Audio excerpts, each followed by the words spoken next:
Champions,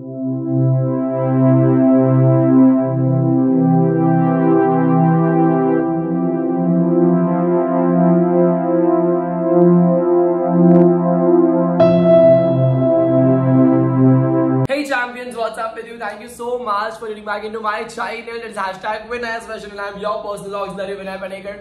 अब right now with a video जिसमें मैं आपको बताने वाला हूँ कि गद्य खंड जब गद्यांश आएगा आपको एग्जाम में 4 मार्क के लिए एक पैसेज आएगा जिसके ऊपर आपको 4 प्रश्न तैयार करने का है। वो प्रश्न आपको कैसे तैयार करना है, एक शब्द में करना है, एक वाक्य में करना है। और आपको पता है स्टूडेंट्स लोग इतना मिस्टेक करते हैं ना, जब मैं मेरे चैंपियंस लोग को देता हूँ कि यार तुम लोग मेरे को करके दिखाओ, उन लोगों को 4 में से सिर्फ 1 मार्क्स मिल जाए, 2 मार्क्स मिल जाए, 4 में से 4 कभी नहीं मिलता है। तो वो कौन सी मिस्टेक्स उन लोग कर रहे हैं या आप लोग कर रहे हो वो आपको जानना है। तो प्लीज ये वीडियो को पूरा लास्ट तक का देखिए। मैंने इसके अंदर एक पैसेज को चुना है और उसके ऊपर 4 नहीं 6 प्रश्न बनाया है और आपको एक प्रश्न मैंने यहाँ पर ऐसा बताया है जो आप हर क्वेश्चन में लिख सकते हो। आपको वो लास्ट में वो क्वेश्चन इंक्लूड करना ही करना है। आप मेक श्योर करना कि ये वीडियो जब मैं आप देखोगे तो उसको प्लीज एक बार प्रैक्टिस कर लेना। प्रैक्टिस करने के साथ साथ ही आप उसको बहुत अच्छे तरीके से समझ जाओगे, जिसके वजह से आपको 4 मार्क्स एग्जाम में आपको मिल जाएंगे। 1% का सवाल है भाई, बिल्कुल छोड़ना नहीं। और आप मेरे चैंपियन हो, राइट? पता है ना आपको, बेस्ट से बेस्ट ही रहना है आपको। ऑलराइट, तो मेक श्योर करना आप ये पूरा वीडियो देख रहे हो, अपने साथ में अपने फ्रेंड्स को शेयर कर रहे हो एंड प्लीज प्रैक्टिस करते करते वीडियो को देखना। चलिए देखते हैं क्वेश्चन हमको क्या दिया हुआ है। यहाँ पर पैसेज में हमको दिया हुआ है, पूरा एक डब्बा बना के दिया हुआ है और आपको इसके ऊपर क्वेश्चंस बनाना है। चैंपियन, हमेशा ये बात ध्यान रखना, जब आपको ये क्वेश्चन 4 मार्क के लिए आएगा ना कि आपको गद्यांश पढ़कर 4 प्रश्न तैयार कीजिए। आप 4 प्रश्न नहीं बनाते हो, आप 4 से कम ज्यादा बनाओगे। और ज्यादा बनाने से आपको पता है प्लस पॉइंट क्या रहेगा कि अगर आपके 4 प्रश्नों में से कोई 1-2 प्रश्न गलत भी हो जाते तो आपको एक्स्ट्रा क्वेश्चन के मार्क्स मिल जाएंगे। ऑलराइट, और मैं इसी वीडियो के अंदर आपको एक और एक प्रश्न ऐसा बताने वाला हूँ कि वो आप हर इसमें लिखोगे ना तो भी आपको मार्क्स मिलेंगे। चलिए चलो शुरू करते हैं कि नहीं करते हैं, है ना? तो चलिए देखते हैं पहला क्या दिया है यहाँ पर। राजा जनक अपने उपवन में टहल रहे थे। तो राजा जनक क्या कर रहे थे? सबसे पहला हम लोग ये क्वेश्चन ऐसा बना देते हैं, राजा जनक क्या कर रहे थे।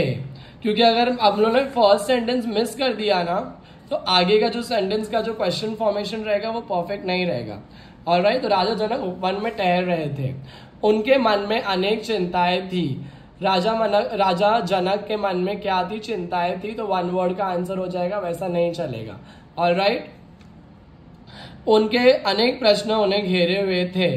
चिंताओं के कारण राजा जनक को क्या हुआ? तो चिंताओं के कारण अनेक प्रश्न उन्हें घेरे हुए थे। ऐसा क्वेश्चन भी आपको नहीं बनाना। देखो क्वेश्चन एकदम परफेक्ट और सटीक रहना चाहिए। जिनका कोई स्पष्ट उत्तर खोजने में वो ऐसे निमग्न थे कि उनको जरा भी ध्यान उपवन की शोभा की ओर नहीं था।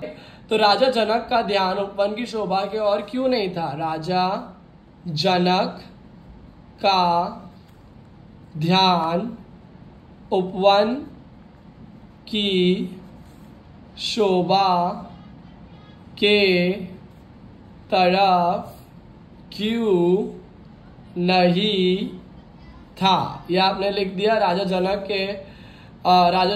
का ध्यान उपवन की शोभा के तरफ क्यों नहीं था, यह आपने लिख दिया।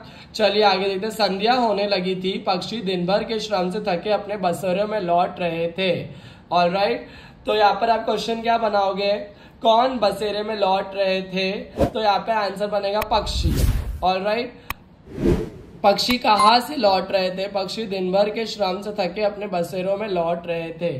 समझ में आया? पक्षी कैसे लौट रहे थे, ऐसे भी आपके क्वेश्चन बन सकता है। आपको ये बात ध्यान रखना, आप जो क्वेश्चन बनाते हो ना उसका मीनिंग जो है आंसर में क्लियरली रिफ्लेक्ट करना चाहिए।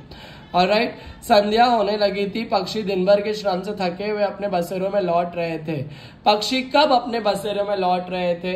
पक्षी दिन भर के श्रम से थके हुए संध्या के समय अपने बसेरों में लौट रहे थे। तो हम लोग यहाँ पे क्वेश्चन बनाएंगे पक्षी यहाँ पर आप क्या लिखोगे?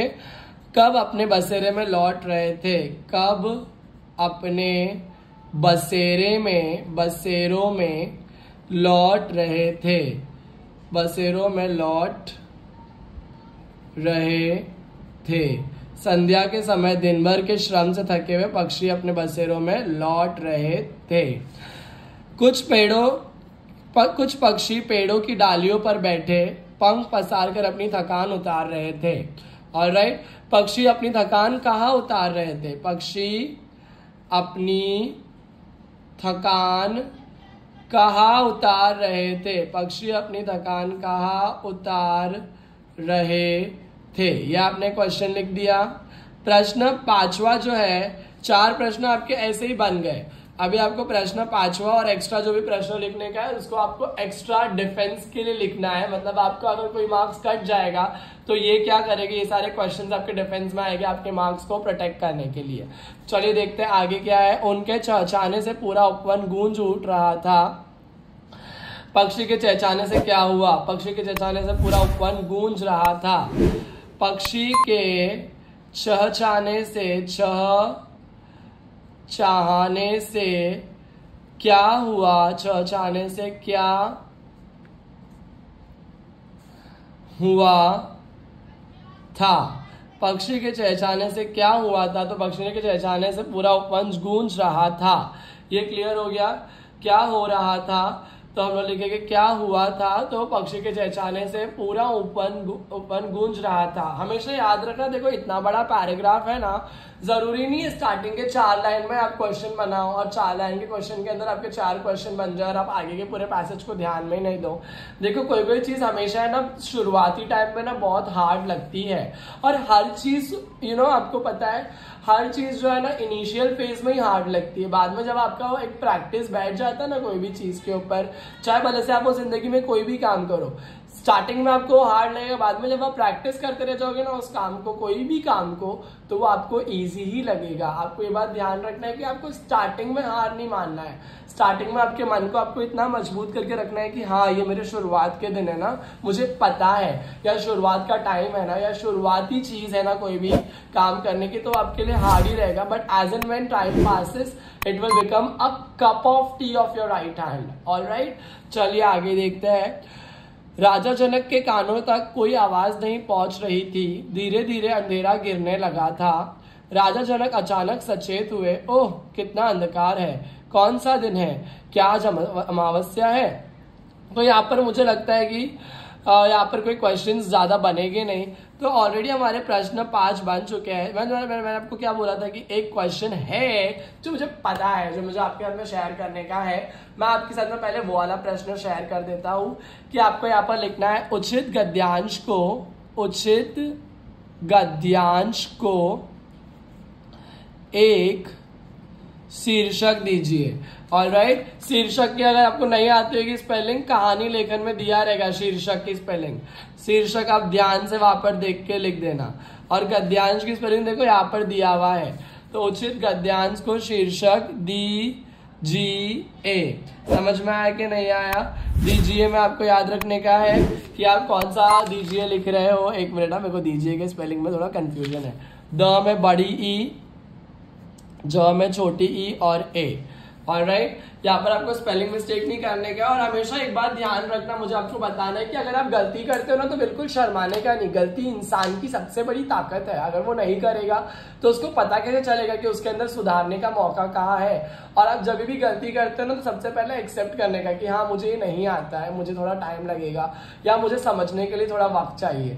और आप बिंदास आगे बढ़ने का, ना कि ये सोचने का यार सामने वाला क्या सोचेगा अगर मैंने उसको बता दिया कि मुझे नहीं आता है, यार मेरा क्या इंप्रेशन रह जाएगा। बिल्कुल नहीं, गलती इंसान को करने वाली ही चीज है, जानवर नहीं करता है गलती। समझ में आया कि नहीं आया?